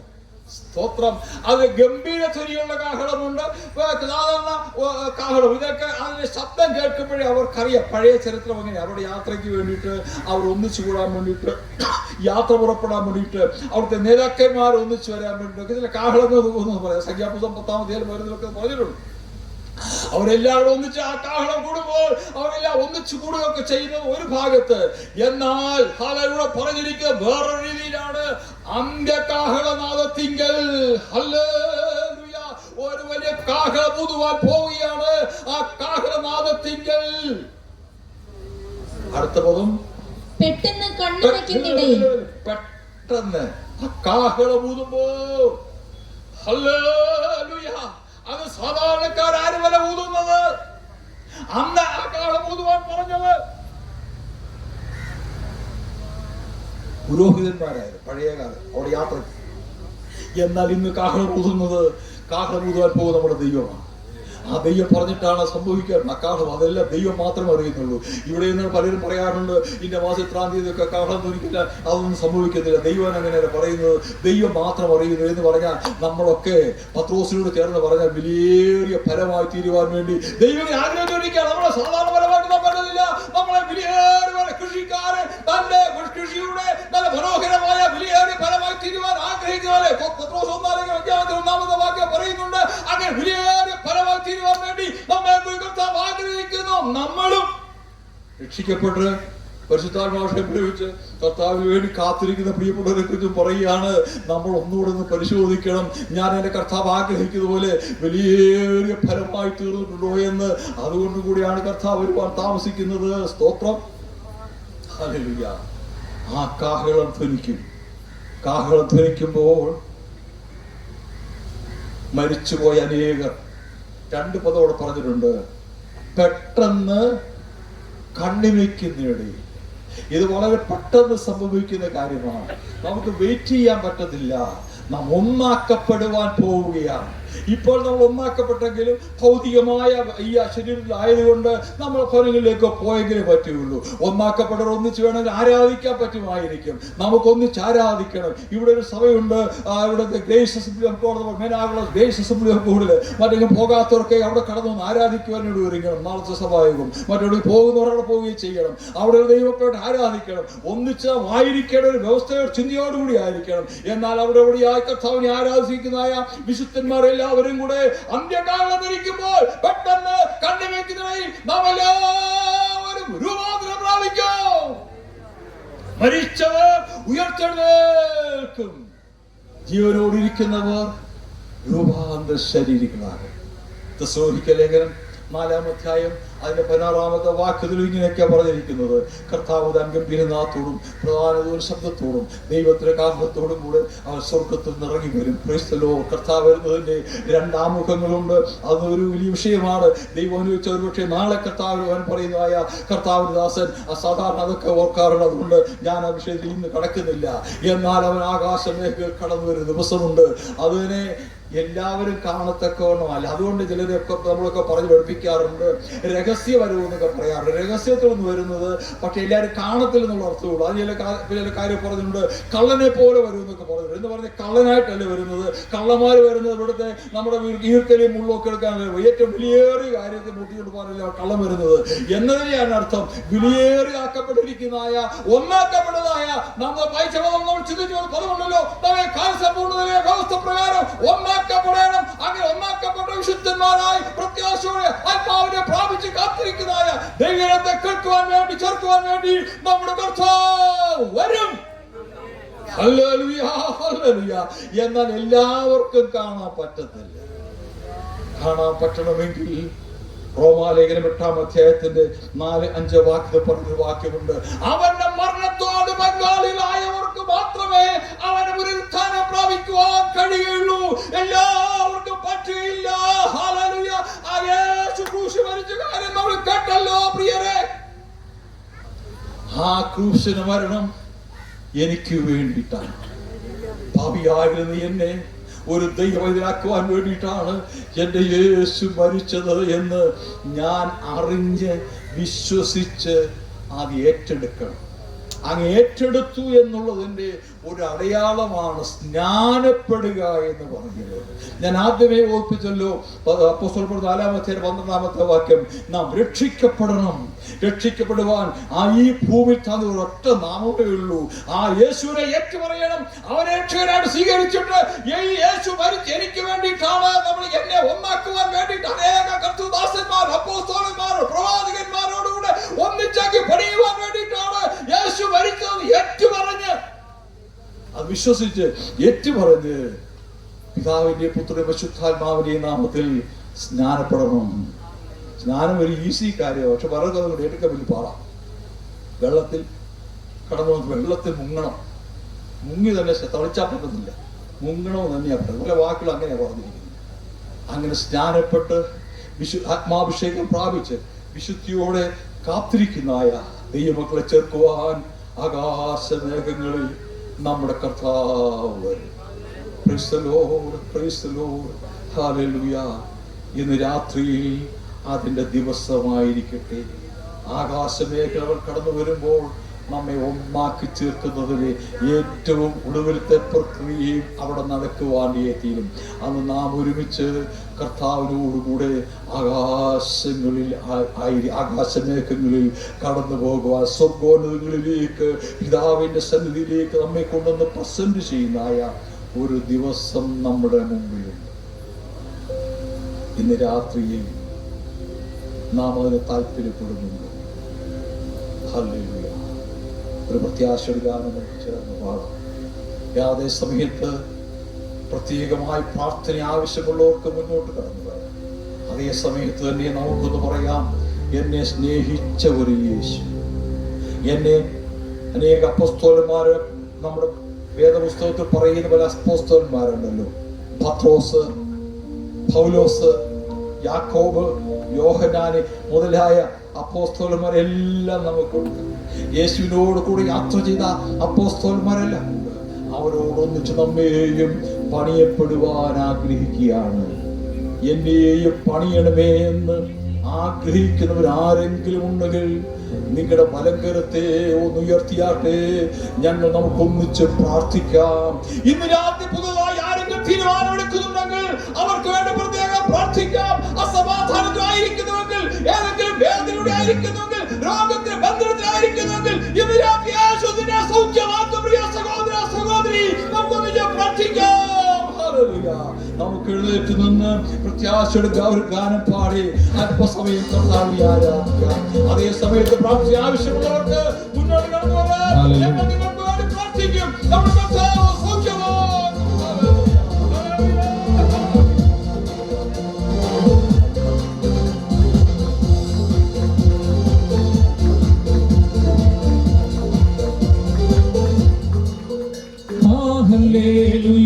ജയം ഹല്ലേലൂയ യേശു കർത്താവ് ജീവിക്കുന്നു. ഹല്ലേലൂയ ജയം ഹല്ലേലൂയ യേശു കർത്താവ് ജീവിക്കുന്നു. യേശു ക്രിസ്തുവിൽ ജീവിക്കുന്നു, പരലോകത്തിൽ ജീവിക്കുന്നു. യേശു ക്രിസ്തുവിൽ ജീവിക്കുന്നു, പരലോകത്തിൽ ജീവിക്കുന്നു. ഇഹലോകത്തിൽ കാലിനി വേഗം വരും രാജരാജനെ വാണിടുവാൻ. ഹല്ലേലൂയ ജയം ഹല്ലേലൂയ യേശു കർത്താവ് ജീവിക്കുന്നു. ഹല്ലേലൂയ ജയം ഹല്ലേലൂയ യേശു കർത്താവ് ജീവിക്കുന്നു.